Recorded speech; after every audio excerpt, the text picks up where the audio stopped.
My guest today is Nick Stoop, aka Stoop Dog, Stoopy Dog. He's a good old friend of mine.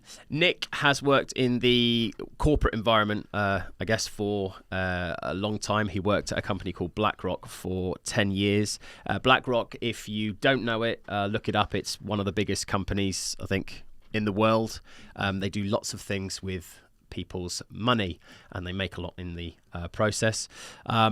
Nick's been in that world for a long time, but he has given it all up to start his pension fund, Pangea.earth. That's Pangea.earth. Look it up, have a look. The pension fund he'll talk to us about, but the idea is that people are investing their money into a pension, and they're investing it into better businesses, into things that they care about, using their money for the greater good, I guess. And he's here today to talk to me a little bit about that. Nick, the first question, hello, welcome. Thank you, Marcus. Thanks for coming on. First question I've got for you is, I don't really understand what pension is, if I'm completely honest with you. I know I've got various bits of pension, but it's not something that's been a priority for me. So I guess my first question is, what is a pension? And do we actually need one? Yeah, so I'd say you're definitely not the only one out there who struggles to get their head around pensions. Unfortunately, within the education system in the UK, you're not given any kind of heads up as to what this is all about. Yeah. In a nutshell, a pension is effectively a pot of savings for the future, for your retirement. And in the UK, for a lot of people, there's self-employed, they often opt out and they're looking to build their own business, and things can be quite tight, so it can be quite difficult to contribute into a pension. But what was encouraging was about 10 years ago, the UK government saw that there was a building issue here, and they encouraged and effectively mandated businesses to pay into a pension on behalf of their employees. So a lot of people might not know that they have been building a pension for a period of time now. And I'd also say that pension companies on the whole, they're pretty slow-moving, pretty staid beasts, and I think almost sometimes quite purposefully opaque in terms of what they communicate to you. Yeah. So you might get a letter that comes through the post once a year that tells you a little bit about where your money's invested, but again, it's not particularly clear. In terms of its importance, I mean, I think it's going to be increasingly crucial as time goes by. A lot of people in the past, when they worked for a company, perhaps for most of their career, they had what was called a defined benefit pension, where you basically got a percentage of your final salary paid to you in retirement for forevermore. So it was a very cushy environment.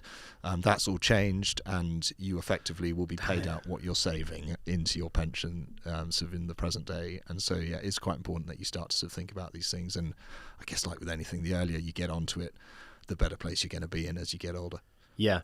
I guess we'll come on to it, but for young people who, a lot of people at the moment, they have a finite amount of money to pay their rent, to party or do whatever they want to do at the weekend and all the rest of it. Do you think there's a point in anybody's career, like at what point should young people or anybody start thinking about their pension? I mean, seriously, and how much of their earnings should they be thinking about putting in, and from what age? Because I can see how from a kind of 20, 21, 22-year-old's perspective, they're thinking, like, this is 40, 45, probably for them it could be 55 years into the future. I don't care, or I want my money now. I'm just interested in what your opinion is on that.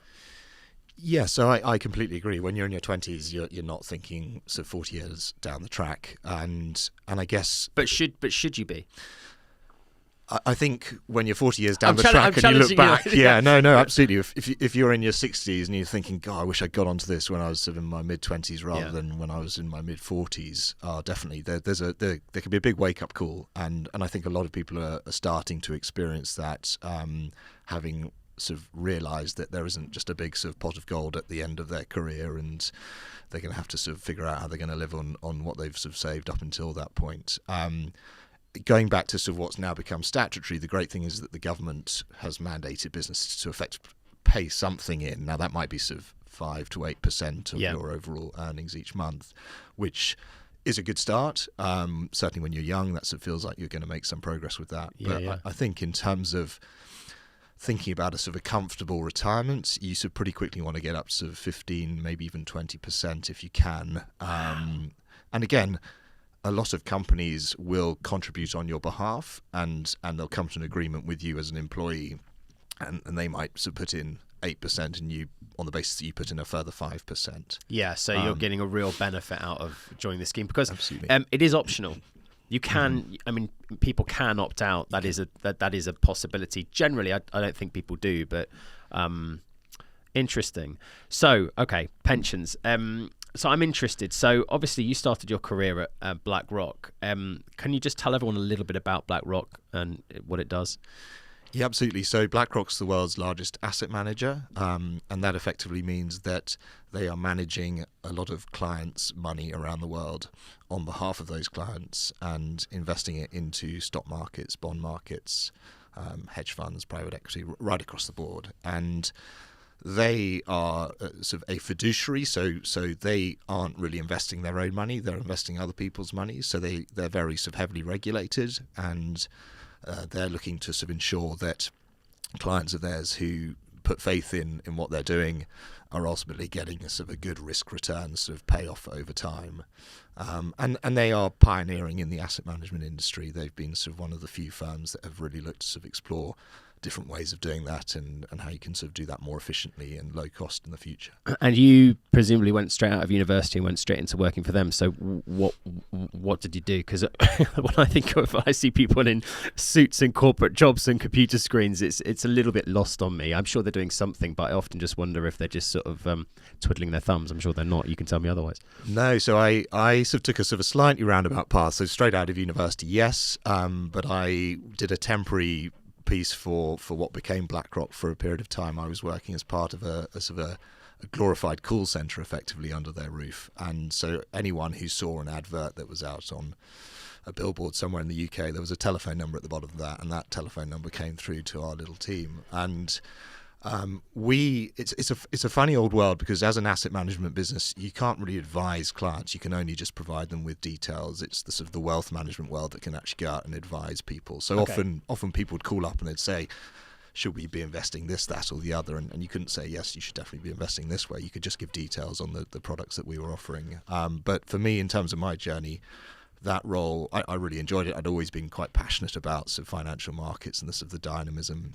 And that moved on to sort of joining BlackRock's graduate scheme a year later. And then I sort of weaved a path, which was on the relationship management side of BlackRock's business. And for me, when I was younger, for a few years, we lived in Hong Kong as a family. And so I had this sort of really sort of mesmerizing sort of childhood experience of living and working abroad and sort of absorbing that culture. Yeah. And it sort of sowed a seed that I felt it would be great at some stage to go and live and work abroad myself. And again, working for a large company like BlackRock, sort of opportunities pretty quickly came along. But was it Singapore you went to, or was it Hong Kong? No, it actually started off in the Middle East, so it was Dubai originally. Did it? Yeah. And so I was working in London for a team that sort of, as I mentioned, was focused on sort of the client-facing side of our business, and it was a team that looked after the Middle East and Africa. And an opportunity came up off the back of BlackRock buying another firm that had an office in Dubai. And I just thought, Dubai's probably not the first place in the world I'd want to move to, but probably not the last either. Yeah. And yeah, so the stars aligned. I put my name in the hat, and sort of 3 months later, I was moving out there. Wow. How old were you then? 27. Okay. All right.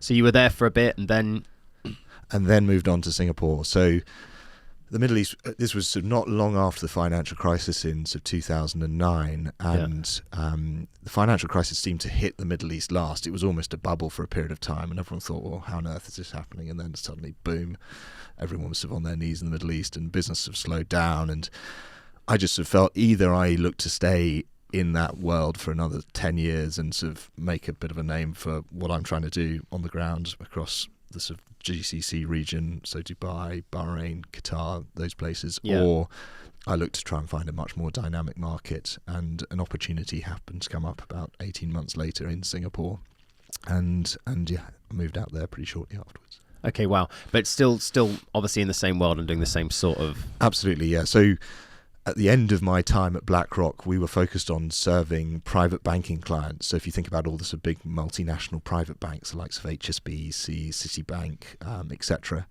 we were running around looking after the private bankers and trying to encourage them to talk to their clients about BlackRock's products. And is that lots of going for really expensive meals and drinking really expensive drinks and having a bloody lovely time, or is it not? I mean, tell me. I'm intrigued. It's a world that's I mean, I don't know about you, Paul, but it's not something we really know too much about. It's like the world of movies to me. Yeah, so it's there are definitely elements of that. I guess the sort of finance world that I sort of started my career in was very different to what you might have seen in The Wolf of Wall Street or or I don't know, Nick Leeson when he was sort of bringing down a bank for sort of getting a bit excited. So yeah, it's a heavily regulated industry, and there were quite a lot of curbs put on sort of hospitality and what you could do, which makes a lot of sense because in some areas it could almost be deemed as sort of bribing people to do business with you. But yeah, that lots of sort of lunches, not so many big boozy evenings. That was sort of a thing of the past, really. Interesting. Okay. But yeah, lots of events. Again, very corporate in terms of a big auditorium, a load of underlying private banking clients that would come along, and we'd get up on stage and talk about what we did. Okay. Wow. Okay. So, but BlackRock came to an end. So, just talk to me about how that sort of came about, and then where you went on from there, really. Yeah, so in 2014, I'd been working at BlackRock for about 10 years, and I mentioned that BlackRock's quite a pioneering business, but equally I was seeing within Singapore that there was more and more amazing stuff happening, lots of startups doing different things. Yeah. And I thought, God, I'd love to be able to do something a little bit more dynamic. And I actually approached BlackRock sort of internally to try and see if there was something I could do there. And a lot of the sort of big decisions are made in the headquarters, which is in New York, and it was very difficult to get anything really done that was particularly enterprising at a local level. And that might have changed since, but certainly at the time that was the case. And I looked around, and one of my colleagues that I'd met at BlackRock was a really lovely guy, local Singaporean, had been educated over in the States as a computer scientist, so very technical, but very fortunate in terms of he had an all-round skill set, so very people person as well. Yeah. And he was looking to leave BlackRock to set up his own business. And I thought, oh, that's interesting. I should definitely follow him and see what he does. And he started to build a website, and I was like, well, that's way out of my comfort zone.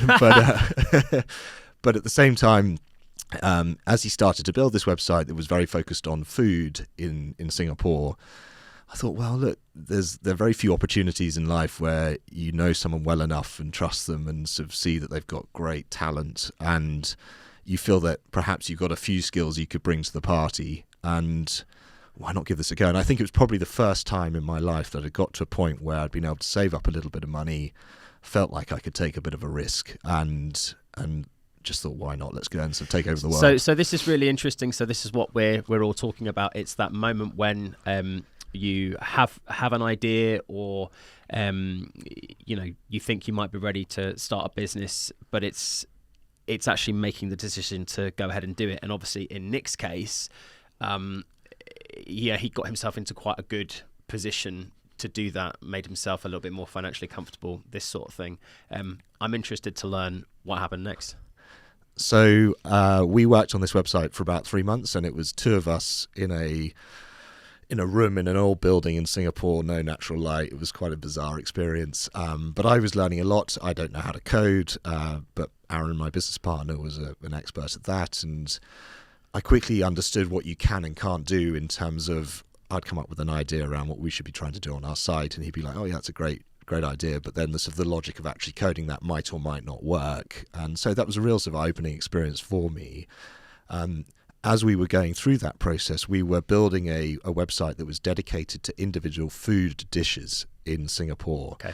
And the reason for that was, I guess you see a lot of businesses a little bit like TripAdvisor, that TripAdvisor is famous for, I guess, for sort of focusing at sort of the hotel level. But we thought maybe in the food space in Asia, it'd be interesting to take it a level deeper. And the reason for that is if you were to go to Singapore today and into an office with colleagues of yours out there and sort of say, have you got a recommendation on somewhere I could have lunch or go to eat this evening, they'd often say, oh, you have to have this dish there, rather than you have to go to this restaurant and try this dish. Interesting. And there was nothing that was really servicing that in terms of any kind of, aggregation site. So it's kind of like someone says you have to have pork chop suey at this, and you go, I have no idea what pork chop suey is, and the idea is you'd go on and it'd go, it's this, with a picture and an explanation and ingredients, I guess, that kind of thing. Yeah, so what we ended up building was a platform that was effectively an aggregator for recommendations, and we started that with a real focus on individual food dishes. But again, we got ahead of ourselves, and we thought not only could you do this for food, we'd ultimately built a platform that could be applied across any interest, any passion, anyone with any kind of insight or expertise. They could go on and create a list, and it was sort of pictorial, absolutely. It was quite dynamic in terms of being able to sort of feedback thoughts for people that went and visited it, and we were looking to attract ultimately people that were writing online professionally, so bloggers, as a means to interact with their audience in a much more dynamic fashion than just a standard blog that doesn't really have that much dynamism. And at this point, did you have a business plan? Did you have any idea how you were going to monetize it? Because I think back in, when was this, 2014, 15, 16 kind of time, I think there was a lot of kind of people just like internet companies or tech companies just doing a thing, and not, they had investors who'd just be like, don't worry about how it makes money, figure that out later, just make it useful. So was it that kind of... Very much so, and so very much sort of self-financed. We were pretty lean as a business. Self-financed? Yeah. Wow. Yeah. Okay. But again, the biggest cost for us would be the computer coding, the building of the website, and that's what my business partner was able to do. Yeah, and our time. Yeah. And no, we went into it with that sort of quite grand ambition of, let's just get a load of eyeballs on this content. Let's try and sort of work out from there how we then make any revenue off that. But it was definitely like a sort of a loss-leading business plan for a while, and the idea was if we could build up to a certain level of traction, we could start having more meaningful conversations with some of the venture capitalists in Singapore, and see if we could then get external funding on to try and sort of drive more growth. And did you? No. Okay, great. Well, don't. I mean, as I've already spoken about, I've had considerably more failures than I've had any kind of success in this game. But that's interesting. So, okay, so that must be quite tough. Yeah, it was. I mean, I guess there's sort of relative levels of tough and experiences. So, at the time, I didn't have a family. I didn't have children. It was just me on my own. I knew what my savings were. I knew what my outgoings were going to be every month. I full control over that. So you had a run rate. Mm-hmm. When I talk about run rate, which I've spoken about previously, I'm just talking about kind of an amount of money and a kind of time that you've given yourself where you can pay rent, bills, this kind of thing, so that you're comfortable before you have to have a business that's generating enough money to make you comfortable. Yeah, and so we knew we had a set amount of time, and what was fortunate is for the two of us, that time frame looked pretty similar. So it wasn't as if we were on completely different schedules. And had you sort of said to each other, look, we've got 18 months, a year, whatever, and then we have to get funding, or we have to do this, we have to do that by X point. Yeah, so I guess in terms of a strategy, we were definitely looking to hit certain markers to prove that we were getting the traction that we needed. Yeah. And while we didn't have a hard line in the sand, we certainly had a pretty good idea that if we weren't hitting pretty significant landmarks within sort of 6 to 12 months, so pretty soon after we'd launched, then we'd really have to sort of reconsider whether we were going in the right direction and ultimately sort of consider whether the business was going to be viable. Yeah, because I mean, anybody that's ever tried to start a business, 6 to 12 months is not a lot of time to test a market, but I mean, to get something up and running and see if it works, you didn't give yourselves a huge amount of time then. No, and I think we were listening to podcasts at the time. There was a brilliant podcast called Startup, which was a guy who set up a podcasting platform, right. and it was really interesting to hear the story that he was leading. And this was very much sort of Silicon Valley, California, massive growth expectations, and I think both of us, being so relatively naive, just felt, okay, we need to be hitting these landmarks, and this is what venture capital businesses are going to be looking for, and if you're not hitting them, then they're just not going to be interested. And probably in hindsight that was the wrong way of going about it, and there would have been no harm in having conversations with venture capital companies earlier than we started to. Okay. And I guess the sort of the juxtaposition, I hate that word, I don't know why I just said it, but anyway, it's come out. It might make you sound smart on the pod, so. Yeah. The sort of the yin and yang of setting up any business is, I guess, particularly when you've got a sort of a bit of a financial mindset and background, is do you raise money when you've got an idea? And if you're doing that, there has to be sort of compelling reasons for investors to invest in it, but equally they've got to take quite a compelling stake in your business. So you're ultimately diluting what you might make in the future if it's successful. Or do you try and build something, get to a sort of proof of concept stage and say, look, there's something here and we can show you some results, and then raise money, and then you're able to do so in a way that's not going to be quite so dilutive in terms of your overall business. Interestingly, I think at that time, when I think we'd all agree it was much, much easier to raise money from investors than it is at the moment. It's probably never been tougher. We've talked about it's very hard to raise money from investors, but there is now much more money available by way of loan once you can prove that you've got revenue, this sort of thing. Looking back on it, I mean, obviously we make mistakes, but you think that was a mistake? Perhaps you should have gone to somebody right off the get-go. And then I guess my other question is, do you think it was difficult coming from presumably a pretty well-paid job and jumping, as you say, naively into this kind of very exciting, or so you saw it, sort of startup world where you weren't getting paid anything? It's quite a brutal kind of almost drop, if you want, if you will. No support, printer, coffee machine, all these kinds of things that you need to go on as BlackRock, and everything's not done for you, but you're very, very supported, and suddenly it's like nobody cares and you're completely isolated and on your own. So was that quite how was that experience for you, having come from somewhere like that? Yeah, it was very different, and I really loved that journey and that adventure, and I think you learn a lot about yourself, which you thought you might have known previously, but you didn't. And I'd say that on the whole, I'm happy to take a risk where I've made a really sort of calculated bet. And I felt there I was making a pretty calculated bet, and I knew that I had some savings and I could do that for a while, and I would learn a lot along the journey regardless of the outcome. Now, clearly you want it to be successful, but it wasn't going to completely bankrupt me and sort of make me think, gosh, what have I done? And have I not only let myself down, but other people in this process? And so it was a massive change of mindset in terms of every time I'd move with BlackRock, you go into a fully functioning office, everything's there for you. In this case, we were going into this shell of a room that I mentioned, no sort of natural light, bit of a sort of strange environment. Not to mention a guaranteed paycheck. Yes, and sort of straight down to IKEA to sort of assemble our desks and everything else. I mean, but it's felt a lot more real than the very pampered existence that I'd had up until that point. And I think on the money side of things, I'm actually someone who's not hugely motivated by money. I think it's important to try and have enough money so that you can live comfortably within reason. But I'm not someone who's driven by some materiality in any way, shape, or form. So do you think that because I've noticed you're quite careful, I would say, about how you talk about your previous employer, but I have noticed on LinkedIn you talk a little bit about sometimes where some of their money is being invested, and it's not for the greater good, this kind of thing.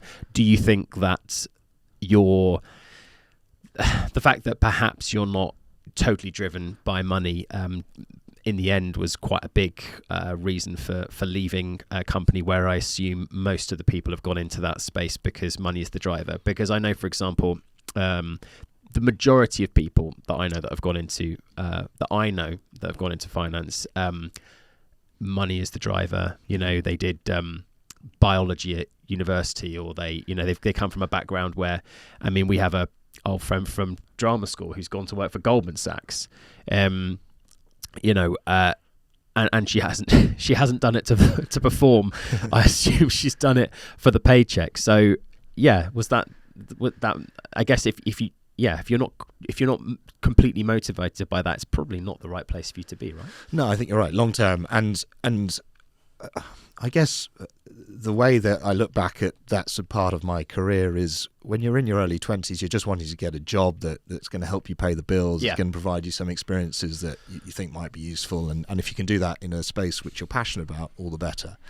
But certainly in like the mid-2000s, I wasn't sort of questioning, well, what's the purpose of this role? And that was something that, as I became a little bit more experienced and sort of thought, well, these are my values and this is what I'm doing as a day job, and do they align? And often they weren't really aligning, and I was becoming more and more aware of that as I sort of got more heavily into that career. And so that at that point you start questioning, is this really what I want to do long term? And I guess in a nutshell, my day job in Asia, based in Singapore, was to go and sell products that were ultimately going to make the very wealthy even more wealthy. Now, that's fine if you know that those very wealthy clients have got a wonderful philanthropic bent and they're going to put that all back into their community and do lots of good things. But sadly, I'd say on the whole that wasn't the case. Surprise, surprise.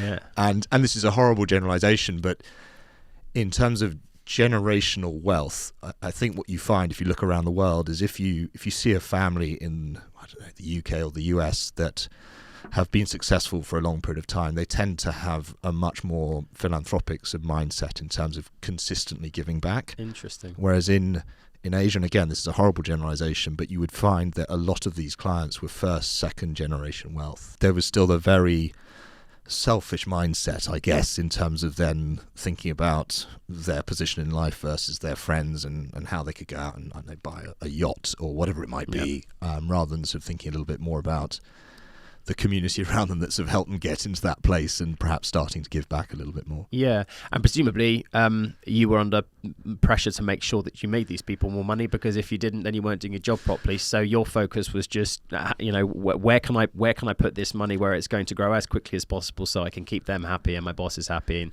And again, if you're just motivated by money, then presumably you're on targets and bonuses and everything else. But I guess you weren't. So kind of bring us on to talking about what you're doing now, really. But before I do that, just the first startup you did in Singapore, presumably that ended. I mean, because I think the really hard thing with all this stuff, and we've even talked about it with the acting, is sometimes that one of the bravest things that you can do is decide to quit.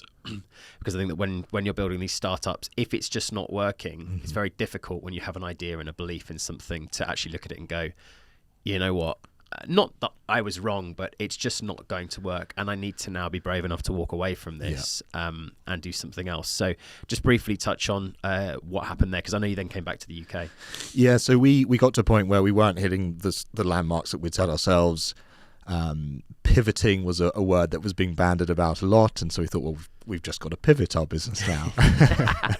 and we had some conversations with an online magazine in Singapore, so think Time Out in the UK, but as of a younger business in Singapore, and they were really interested in what we'd built in terms of our functionality and whether they could perhaps have lift that and put it within their website. And so we started to think, well, perhaps there is a way we can create a business-to-business model here, having been very much business-to-consumer focused. And we progressed those conversations to an extent where we were both getting quite excited, but we realised that what we'd have to charge to do that, particularly the first time round, was going to be a significant amount of money, but we thought, let's just throw it out there. And the lady, who was lovely, came back to us and said, our budget is about 1/10 of the quote you've just sent us. And so we realised that wasn't a negotiating tactic. We were just completely in different sort of paths. And that really was the bit that then sort of made us think, okay, it's time to wind this up now and think about what we're going to do next. Okay, wow. So you've wound up, you've left your big, what I'll call your big schweffy role in the bank. You've done the startup and that hasn't worked. So, really difficult. So then what happens? So the easiest thing that I could have done, and nothing's easy, but I think I could have probably quickly got back into the asset management world in Singapore. That was where I'd built a client base for 5 years at that point in time. But I also realised, in terms of sort of my own understanding of myself, I didn't want to be a perennial expat, and I wanted to come back to the UK and reconnect with family and friends. Yeah. And so that was a pretty good line in the sand to say, okay, I've had 5 great years out here, time to come back to the UK. And where I was perhaps slightly overly optimistic is I thought that I've got so many amazing skills now and much broader skills than perhaps I had 5 years prior, that I'll just walk into a role with BlackRock for 10 years on my CV and life's going to be sweet. And that didn't turn out to be the case. It was a really hard grind to get a job back in the asset management world in the UK. Yeah. And I guess the learning for me here is I get people who sometimes say, look, I've got this job opportunity to live and work abroad. Would you do it? And I'd be like, yeah, do it, definitely do it. But equally, if you want to come back to the UK, if you feel that's going to be like your most likely path, then also think about how your firm or another firm might bring you back. Because the longer you're based overseas, climbing the sort of the greasy pole in that particular market, particularly where you have a role that's focused on a client base, and I guess we all have a client base to an extent, you become less and less relevant to your sort of home market. Yeah. And so then it's up to a business in the UK that's established in a competitive market to take a punt on you and your skill set and how quickly you're going to learn, versus perhaps hiring someone 5 years younger than you, but that has been consistently working in that market, so knows all the client base. They're probably hiring that person at a cheaper cost than it might be to hire you. And that's quite a difficult place to be. And I certainly felt that on moving back to the UK. One thing I read in what you sent to me that was really interesting and quite nice was, so you've started this pension fund. It's a pension fund? Is that what it's called? Yeah, so again, being really technical in terms of the way the FCA would look at us, which is all important in the financial world. We don't want to get in trouble. So we've set up a discretionary wealth management business, which I know is a bit of a mouthful. It effectively means that we can create portfolios that can be sold into people's personal pensions, but also if someone wants to set up an ISA with us, they can do that. If they want to have a sort of broader general investment account, they can do that as well. But what I really enjoyed was you said, I've set up this discretionary wealth management fund, or whatever you call it. And you said, and I am its first client, which I thought was quite a fun way of I guess starting a business and sort of saying, okay, I'm gonna start managing my portfolio, whatever you call it, first.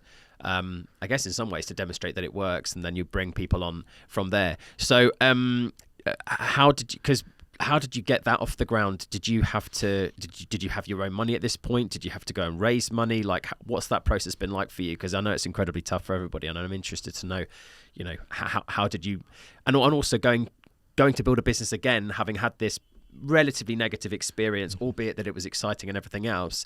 Again, it's risk, and you must have been thinking about these things when doing this. But I guess in a way, you were doing something that you understood a lot better, perhaps, than, like you said, you didn't know how to code, you didn't understand websites, so it kind of felt maybe a bit less risky. But how did you go about getting it off the ground? Yeah, so for me, the catalyst was when I moved back to the UK, I ended up getting a job for a couple of years for a boutique French asset management business, and I was their only employee in the UK, and that gave me quite a lot of scope to just follow interests effectively and try and help build their business. Yeah. And one of the areas that had become increasingly interested, again, sort of tying back into my values, was this area of asset management called positive impact investing. And that is simply investing into businesses that are looking to do good and do well. So very much for-profit businesses, but they're looking to solve some of the problems around the environment, social inequality, etc. And I built up some really interesting relationships there. And it was leading me down a thought process of, perhaps my next role will be with one of these businesses, because I absolutely love what they do. They're relatively niche still. They've got, I think, huge growth prospects, and that's really ties into my skill set.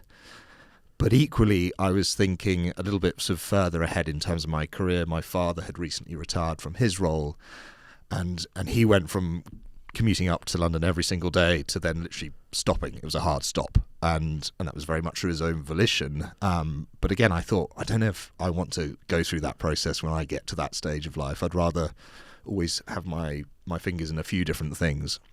And part of my thought process was then around, well, I'm not sure the asset management industry lends itself brilliantly to that necessarily, but the wealth management industry is much more in keeping with, you could continue to do that pretty much until you're on your deathbed. Yeah. And the other sort of big piece of my thinking around launching Pangea was, when I moved back to the UK, I had two old workplace pensions. So I had the one from BlackRock when I was working in London, And then I built up this smaller pension pot with the French asset management business that I was working for. Lucky old you. Yeah, which sounds sort of luxurious, and it really is a very small pot. So two big pensions. Yeah. And I was like, I should probably have a look and see where these pensions are investing my money. Oil. Yes, sadly. Lots of oil. And the answer to that sort of question is it takes quite a lot of work, and it's not simple to do that and aggregate your holdings, and there's a lot of opacity in the system. I mean, most people I would guess wouldn't have a clue even where to start. Yeah. I mean, you're somebody that probably can delve into it a little bit, but I mean, most people just go, "How much am I getting back at the end of the year?" And they go 6%. They go, "Yeah, that'll do, whatever." Yeah, and so like literally the top 10 holdings in my portfolio, there was an oil and gas company, there was a fast fashion company, and there was a tobacco company, and that's no surprise. And anyone who has a pension in the UK will be invested in that way unless they've made significant change.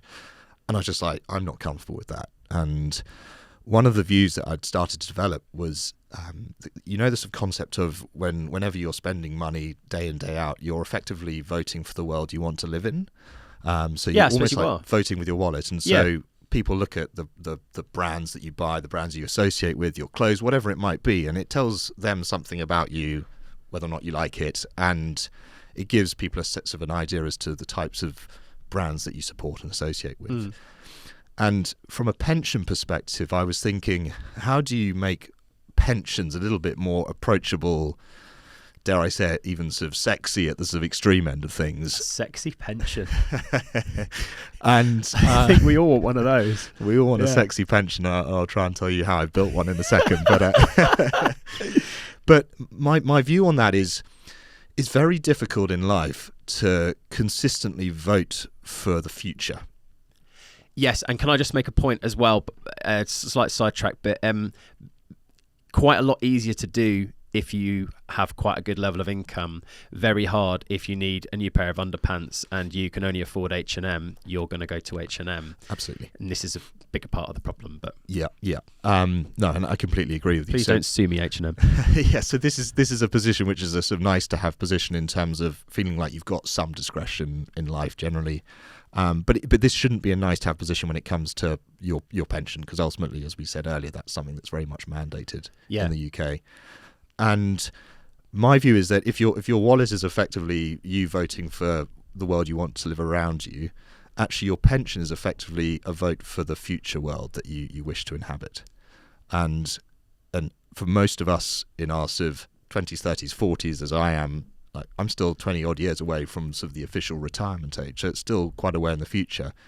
So do I want to be investing into businesses in my pension they're going to continue to make that future less and less livable in, or do I want to be investing in businesses that might not be household names today, but are sort of on the right side of history and could be really interesting growth stories over the next 20 years and are going to create a future that's much more exciting to live in than perhaps this sort of slightly sort of doom-laden path that we're on at the moment. Yeah.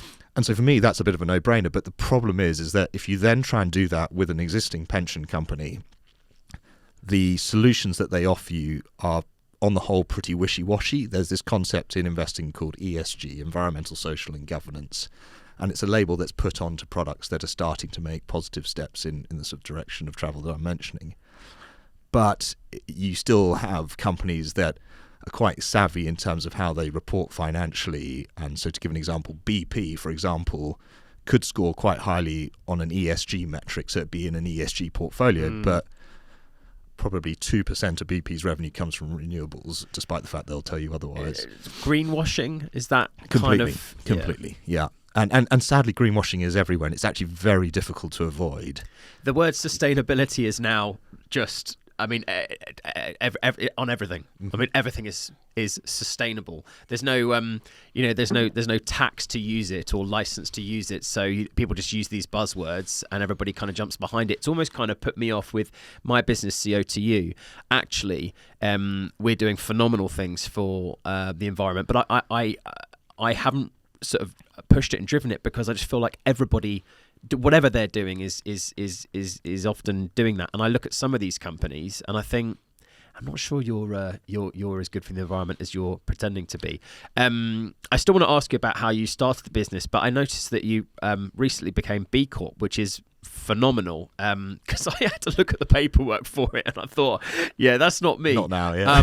I bet that was a huge challenge. Congratulations. No, thank you. And yes, it is a challenge, and particularly as a sort of a founder of one, you're doing all the work. But I guess the beauty with that is also your business is not particularly complicated at that stage. Sure. So you're not having to sort of ask different departments to fill out different forms. You're taking it all upon yourself.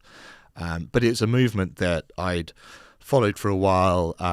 One of the most inspiring books I read when I was in my early 20s is a book called Let My People Go Surfing by Yvon Chouinard, and he's the founder of Patagonia.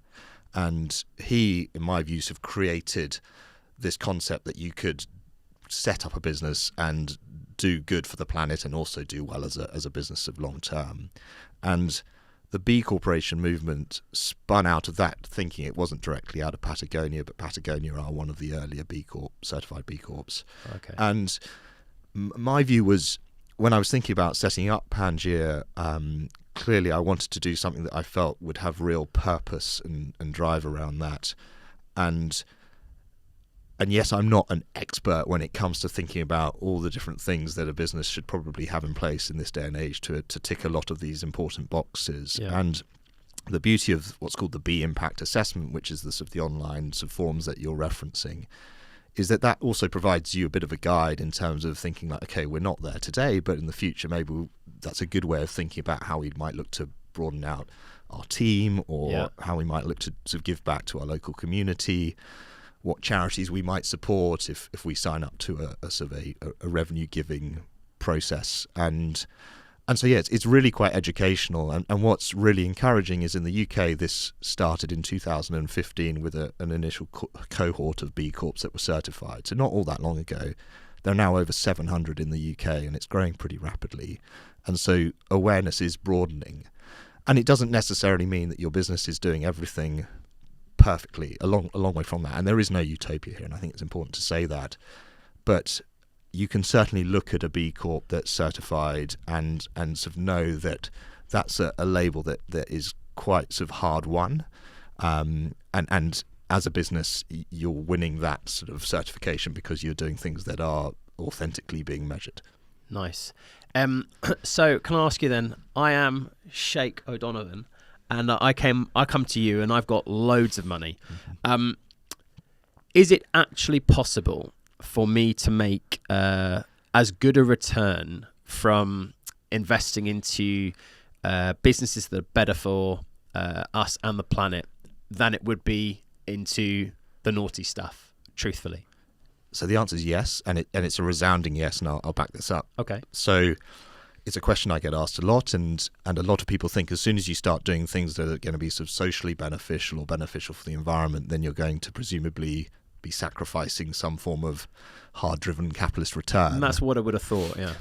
And the beauty of the positive impact investment industry, particularly in the UK, is the UK was a real pioneer. There were a number of entrepreneurs that set up businesses dedicated to this space 25 years ago now. And so for those businesses, they've been able to build up a track record that is public and you can point towards. And the proof point is when you're selling a fund, the fund will be managed against a benchmark. And so the benchmark might be the FTSE 100, for example, in the UK, or the MSCI World, which is a global list of stocks. Yeah. And that includes pretty much every type of business on the planet. And so as a positively impactful asset manager, you want to prove that you can at least match that performance and hopefully do better. And there are a number of these boutique positive impact asset managers who over a 20-year period have done better. Now, that's not to say every 12 months they're doing better than a broad benchmark. But again, 20 years is a significant sort of period of time to be able to say, okay, we've been through various market cycles and things would have got thrown out in the wash. And so I found that hugely encouraging. And that's what I point towards, because when you're setting up a finance business, there's a lot more sort of conservative thinking. Like, do you go and put your pension with a startup business ultimately? That's quite a big question around trust and everything else. Yeah. And I don't have a long track record. Our track record's 18 months. Yeah. And so I need to be able to point towards others out there that have been doing this for longer and can prove it. And this is just my hunch, so don't take this as gospel, but my feeling is that we have certainly reached a tipping point in society now where people are just much more aware of the implications of buying certain products, hopefully in time investing in a certain way. And I can't help but feel that a lot of the really exciting businesses of the next 20 years are going to be incredibly purposeful businesses. And there's anecdotal evidence I can point towards in terms of some startups that have been up and running for sort of 12, 15 years now that are beginning to do quite well. They're not necessarily listed on stock markets, so they're not investable in a way that you'd be able to do so through your pension. But I see this wave coming. And so my view is over the next 20 years, absolutely these underlying businesses should outperform a traditional sort of quite polluting, unaware index of other companies. And are there, I mean, I'm sure you have competitors, but are there competitors in the space sort of doing what you're doing? And are there, are there loads? Is it quite a sort of close, small market? My other question, how have you gone about getting your clients? So there are competitors, and I think that sometimes puts entrepreneurs off, but I'd say actually it's great if there are one or two others who've been out there for a little while and started to prove that what they're offering works. It shows that there is a market, because there's an unlimited source of people with money, right? Absolutely. Ultimately, absolutely. There must be. I'm just throwing it out there, but 98% of these wealthy people are probably still involved in these not very good or healthy funds, right? Yeah. So you've almost got an untapped Well, so to put numbers on it very quickly, there's 1.2 trillion sterling of money that sits in personal pensions in the UK that have the flexibility to be moved around effectively. Trillion, that's a new one. We've talked about millions a bit. We don't think we've even come on to billions, but trillion, that's, yeah. Yeah, so this is an enormous number. So the opportunity is huge. And so when I think about my competitors, we're all basically on the same side. There's so much to go after. And the big piece for all of us is how do we make people aware, raise awareness, educate to an extent, and then really engage in a way that sort of feels quite meaningful to get those individuals thinking along similar lines to us, or a lot of actually individuals are out there already thinking this way, and then it's just a matter of trying to join up the dots. And how do you find them? I do quite a lot of writing on LinkedIn particularly, and that's been an interesting process for me insofar as the first of 10 or 15 clients that I brought in were all people I knew. But then, I guess, a really sort of exciting moment for us as a business, and it'll hopefully be sort of a tiny point in the grand scheme of things, but the first person that sort of approached me who I had absolutely no connection to, who had stumbled across something that I'd written, then had a look at our website, dropped me an email through our website, and that led to that person becoming a client.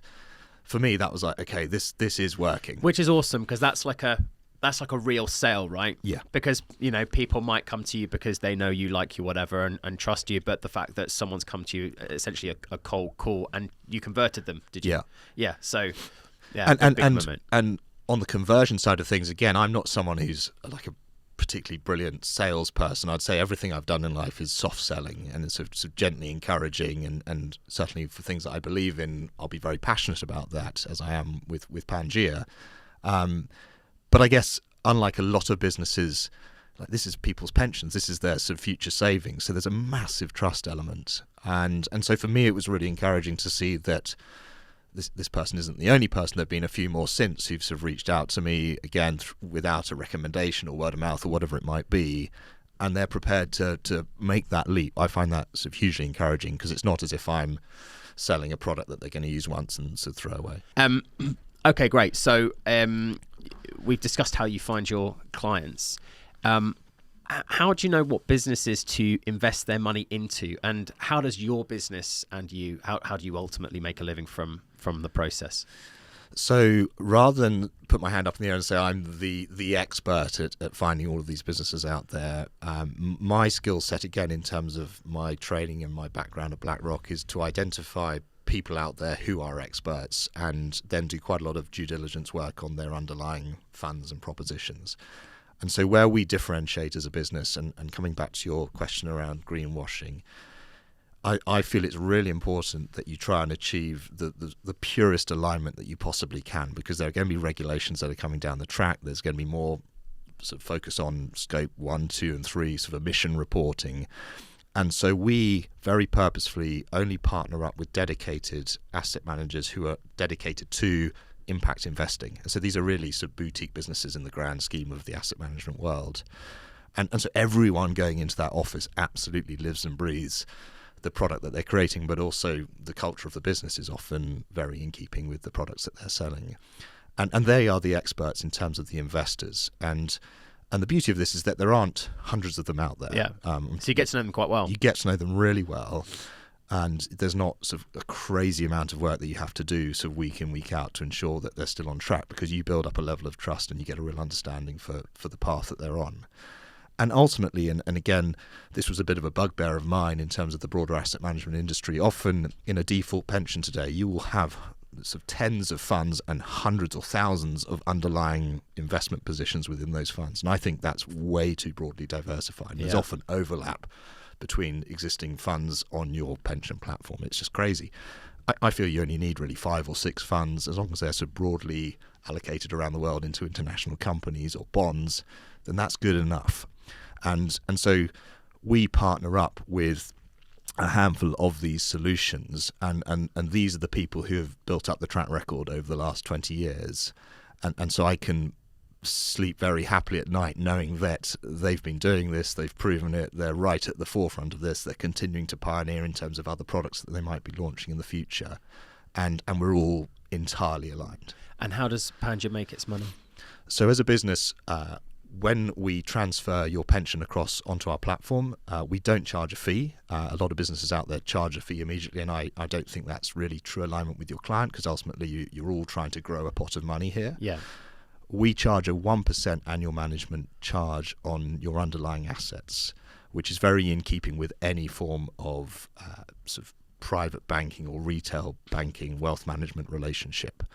And so we want you to be successful in terms of, we want you to really enjoy the experience, see that your assets are growing over time, and hopefully that will create a lovely nest egg for you as an individual. And as long as we're doing that, we'll continue to benefit each year, and it's all very clear in terms of our charging structure. And is that it, or if you happen to perform extremely well, is there do you get more, or? No, that's it. So there are funds out there that have a sort of performance element to them. Again, I think that's greedy, and you're talking about people's sort of hard-earned savings here, and on the whole, most people will not have enough savings for retirement at a stage in life that they should have more. And so I don't want to be on the wrong side of that. I'm all for trying to help people get to a position where they can, at some point in the future, sort of kick their feet up and feel like they can live comfortably beyond that. If anybody is watching and in the extremely fortunate position of having loads and loads of money, and they don't know what to do with it, then Pangea.earth and Nick would be, I think, a great place to put their money. I think you put forward a very good case, it's been really interesting to sort of listen to that journey and story, and I'm really excited to kind of see how that works out for you. My gut feeling is that this space is just going to get bigger and bigger and bigger, and there will be more people coming into it, and there'll be more competition. But I feel like you're probably kind of at the forefront of it with you and the various other competitors that you've got, and I'm very much looking forward to see where it goes from here. Thank you so much for coming in and talking to me. Fantastic, Mark. It's been a pleasure. Thank you.